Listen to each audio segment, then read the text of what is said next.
اللہ کی قسم بیٹی کی بہت بڑی فضیلت ہے شریعت میں۔ میرے آقا میرے پیارے نبی حضرت محمد صلی اللہ علیہ وآلہ وسلم نے بیٹی کو مخاطب کر کے کہا یہ اللہ کی رحمت ہے۔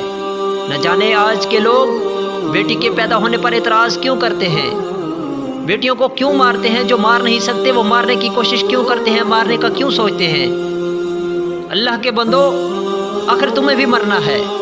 بیٹی کی قدر کیا ہے یہ میرے آقا حضرت محمد صلی اللہ علیہ وآلہ وسلم نے بیان کر کے کہا کہ بیٹی اللہ کی رحمت ہے۔ اللہ الرحمن الرحیم۔ السلام علیکم ورحمۃ اللہ وبرکاتہ۔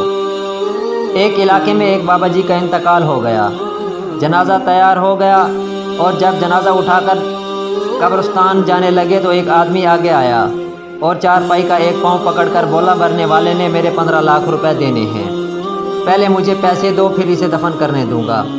اب تمام لوگ کھڑے تماشا دیکھ رہے تھے۔ بیٹوں نے کہا مرنے والے نے ہمیں کوئی بھی ایسی بات نہیں بتائی کہ وہ مقروض ہے، اس لیے ہم پیسے نہیں دے سکتے۔ مرنے والے کے بھائیوں نے کہا جب بیٹے ذمہ دار نہیں تو ہم کیوں، ہم بھی پیسے نہیں دے سکتے۔ اب سارے کھڑے ہیں اور اس نے چارپائی پکڑ رکھی ہے۔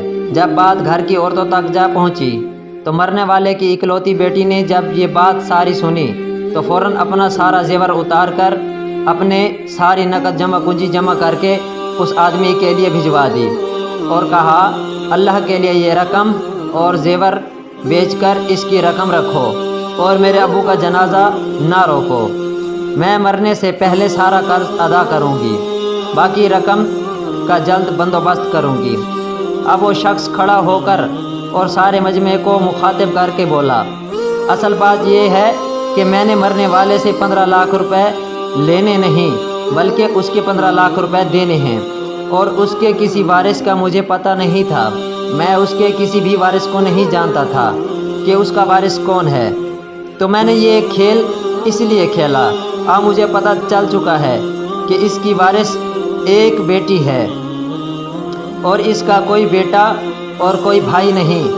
اب بھائی منہ اٹھا کر اسے دیکھ رہے تھے اور بیٹے بھی۔ محترم دوستو، جن کی بیٹیاں ہیں بہت خوش نصیب ہیں، لہٰذا بیٹی کی پیدائش پر خوش ہونا چاہیے۔ بیٹیوں کی شریعت میں بہت بڑی فضیلت بیان کی گئی ہے۔ والسلام۔